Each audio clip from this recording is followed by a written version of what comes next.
Hello, hello. Hey, sweet people. Welcome to another episode of Inglês no Rádio. New one. A brand new episode of Inglês no Brand Rádio. new one. As always, I am here with Alexia. Hi, guys. Alexia. Welcome back to the show. Welcome back, Foster. Back at ya. So, for our longtime listeners, for people that listen to the show every day, you have probably realized that we are playing some of our favorite episodes. We haven't released a new episode in a couple of weeks. And today we're going to talk about why and maybe a little bit about what we plan to do about that. Yes. So the reason why we needed to stop and refresh and think about us as individuals, as a company, as a business, as partners, as business partners, is because we needed to stop, like to press stop. We weren't being able to be productive, to create, to do anything, right? Yeah. Everything seemed to be extremely hard to be done. Yeah. Especially recording new episodes. I think the technical term for this is burnout. Burnout. So burnout is the mental disease of our generation, I would say. Definitely one of them. Yeah. I actually read that the World Health Organization finally classified burnout as like a legitimate disease. And it's a very real thing. And we feel burned out. And we wanted to talk about it. So we're going to do a few episodes on burnout, what it is, what it feels like, what are the causes, the consequences, and hopefully how you can prevent it and improve it. Especially because May is the month of mental health awareness. Is it? Yes. I thought that was September. No, it's May. May is Mental Health Awareness Month. Yeah. See, people with mental health issues like me, we're too busy living in our own head, so we don't even realize. Yes, and because of many facts and many things, burnout became more and more, how do you say, available? No, like people are having more and more burnouts and they don't even know that it's a burnout. They just think that they are tired, they have too much to do, and they don't stop. Yeah. So here we are telling you, if you're feeling like this, just stop. And Foster is gonna ask me some questions that maybe will help you guys to understand what it is. Yes. So I believe you could say that burnout is more common Yes. or more widespread Yeah. than it was in the past. For a lot of reasons. For the reason that people are working at home, just for reasons of the pandemic, a variety of factors are contributing to burnout. Mm-hmm. Okay, so I think there are two things to clarify in the beginning, Alexia. Number one, burnout is not just like, I'm kind of tired of my job, it's boring. If you've experienced burnout, you probably know it's something bigger than that. It's deeper than that. Secondly, I think something that I know we personally are experiencing, but I imagine a lot of people listening are also experiencing this. There's kind of like pandemic burnout. Yeah. Like, yes, we are burnt out from our jobs and things that are work related, but also just like life in general Yeah. is a lot right now. Yeah, and the way that you cope with everything is very important. Yeah. So here we are reading a very, very good article from Mayo Clinic. The Mayo Clinic, which is one of the premier health organizations in the United States. Yes. So they know what they are talking about. Those are no fake news, people. Right. Yes, this is not fake news. Yeah. And just a disclaimer, we are not doctors. We're not medical health professionals.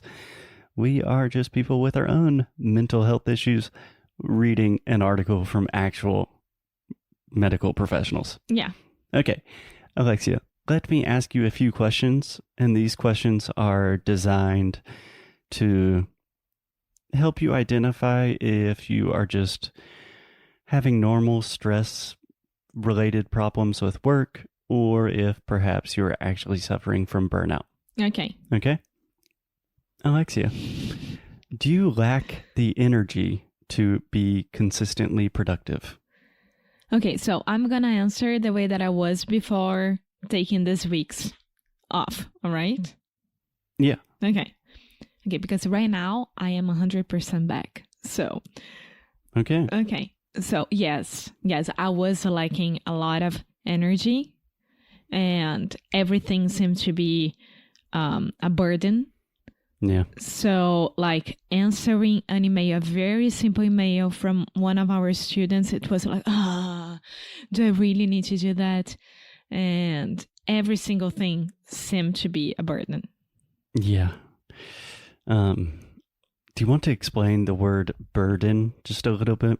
I had one of my students ask me about this word the other day.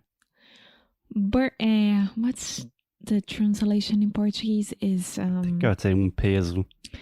Yeah, it's like I don't want to be a burden to you. So imagine, for example, someone experiencing depression, okay? So they have a partner and they are suffering with depression and they are very, very worried that they are going to be a burden to this person. Yeah. Ser peso, ser alguém que se apoia inteiramente naquela pessoa e faz com que o peso da vida caia em cima daquelas pessoas. Yeah. You don't know anybody that worries about things like that, do you? No, I have no idea. Yeah. So that, for me, something that obviously burnout and depression have a lot of things in common, but speaking as someone that has had a lot of experience with anxiety and depression, the little things can seem like really big things. Yeah. In general, that's a red flag that something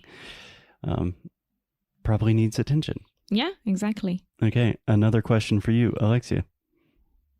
Do you find it hard to concentrate? Oh, yeah.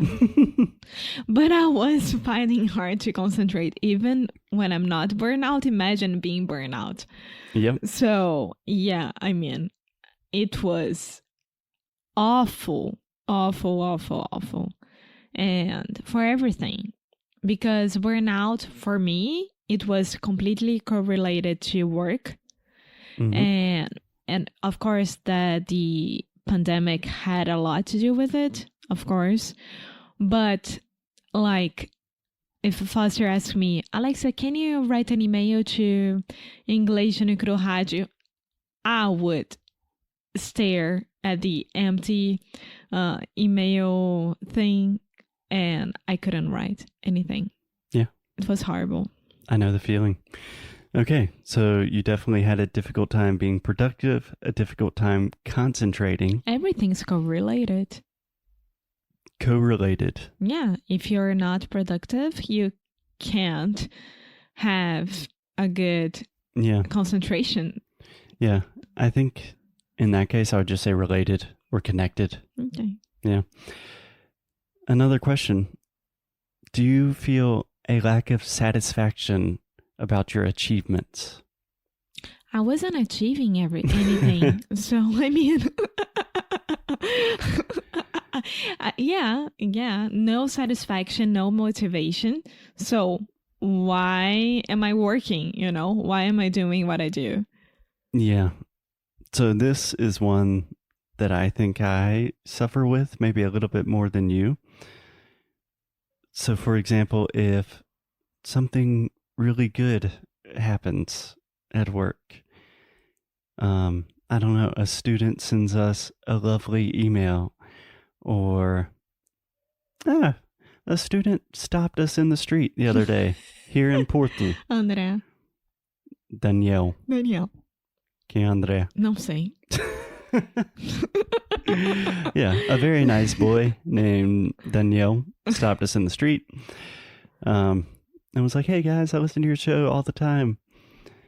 That is absolutely crazy to me, that when we are in the middle of a pandemic wearing masks, and for me, I don't like show my face very much on the internet. At least I try not to. For someone to recognize me in a different country, in a relatively small city, it's absolutely insane. And that's an incredible achievement that we have taught English to so many people, that so many people listen to this show and find value in it. But during that time, it just did not like process for me. So it's like, yeah, okay. So difficulty finding satisfaction in achievements, that's a big one for me. Yeah, I agree with you. Okay, last question, Alexia. Do you have unexplained headaches, stomach issues, or other physical issues? No, just like a huge lack of energy. So I want to sit down in front of the TV and watch The Circle. Okay. You know, I didn't have much headaches, or because I know for a fact that your intestine is directly related to your emotional issues. Mm-hmm. The mind-body connection. Yes. So, and I know that because of my mom, but no, I didn't have any of that. Yeah. Maybe this is another question that I was asking to myself. So I am having incredible back pain.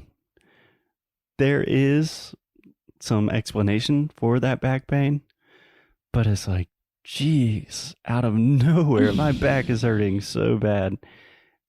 It is definitely connected to the way I work, the amount of stress I have.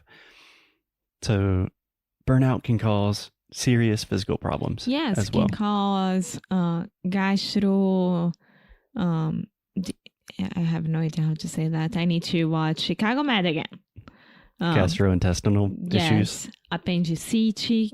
Appendicitis. Yes, and migraines, which is different than headaches. Mm-hmm. Yeah. Can I give you just one tip, Alexia? You said I didn't have much headaches. Many headaches. And this is a mistake that you make all of the time. And normally I cannot correct it because when you say it, you're suffering.